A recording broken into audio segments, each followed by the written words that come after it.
Bonjour à toutes et à tous, nous vous proposons une courte vidéo sur la décision 453 843 par le Conseil d'État et datant du 17 février 2023 qui statue au contentieux par voie de recours déposé par OneVoice. Et je sais, dit comme ça veut rien dire, mais en gros, vous inquiétez pas, on va juste faire un tout petit point sur le dernier texte publié.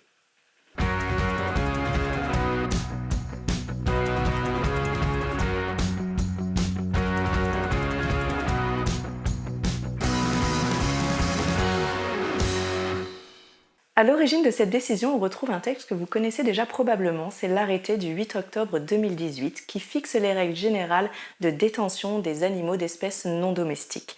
Cet arrêté bien connu est lui-même la conséquence d'une loi plus ancienne qui date de 2016 et qui s'appelait à la reconquête de la biodiversité, de la nature et des paysages. Cet arrêté précisait à sa sortie que seuls les animaux adultes devaient rentrer à l'effectif détenu. C'est sur cette base que OneVoice et ses partenaires ont alors déposé un premier recours.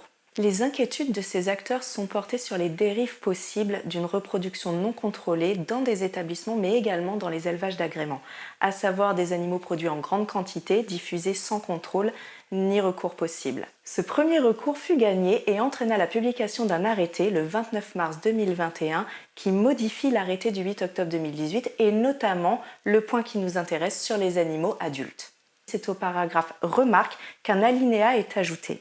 Cet alinéa, situé juste au-dessus du tableau de l'annexe 2 de l'arrêté d'octobre 2018, précisait alors que pour l'application des seuils ci-dessous, comprenez les quotas, il est tenu compte de tous les animaux, quel que soit leur âge.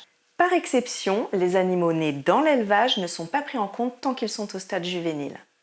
C'est ce dernier point qui a poussé OneVoice et ses partenaires à mener un nouveau recours, celui qui nous amène à faire une vidéo aujourd'hui et qui porte sur l'annulation de l'article 3 de l'arrêté modificatif du 29 mars 2021. Nous en arrivons donc à notre décision 453 843. Cette décision porte l'annulation d'un article, l'article 3 de l'arrêté modificatif du 29 mars 2021, lui-même modifiant l'arrêté du 8 octobre 2018. Ça fait beaucoup de texte, mais vous allez voir où on veut en venir. L'annulation diffère d'un retrait ou d'une abrogation car elle fait littéralement disparaître un acte administratif. Elle est décidée par un juge et a une portée rétroactive contrairement à l'abrogation.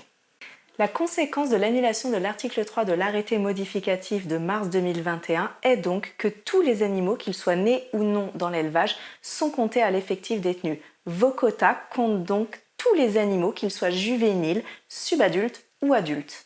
Cette décision va dans la direction générale menée par l'Europe pour la protection des animaux et notamment en réglementant les activités en lien avec des animaux, d'espèces non domestiques ici. Elle va réglementer leur détention, leur vente, la reproduction. La reproduction au sein des élevages d'agrément était déjà fortement contrôlée et réglementée par les articles 12 et 13 de l'arrêté du 8 octobre 2018, qui précisaient notamment une notion de reproduction habituelle. En lisant ces articles, on peut préciser qu'une reproduction est possible, y compris dans un élevage d'agrément, dans un but de curiosité, mener un cycle de reproduction en entier et voir les animaux naître au sein de son élevage d'agrément. Mais soulevons les dérives auxquelles font référence les initiateurs du recours. Par exemple, la reproduction non contrôlée peut mener parfois à l'euthanasie des animaux non vendus et à faible valeur. Elle peut également conduire des amateurs à vendre leur reproduction à des publics non formés, non sensibilisés. Pourrait alors découler une maltraitance par méconnaissance.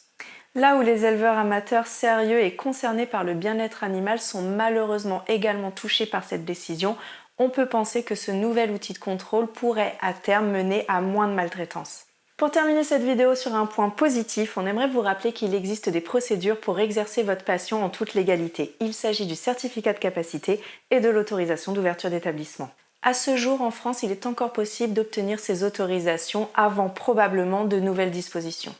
Allez, courage, restez motivés et défendons l'exercice d'une terrariophilie éthique et responsable.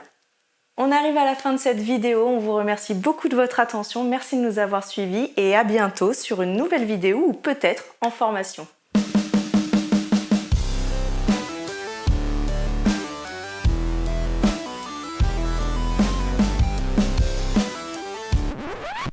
Il s'agit d'un coup... J'avais un moucheron sur le nez.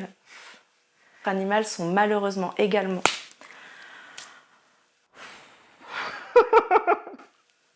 juge et a une portée rétroactive contrairement à l'abrogation. Tiens, papa!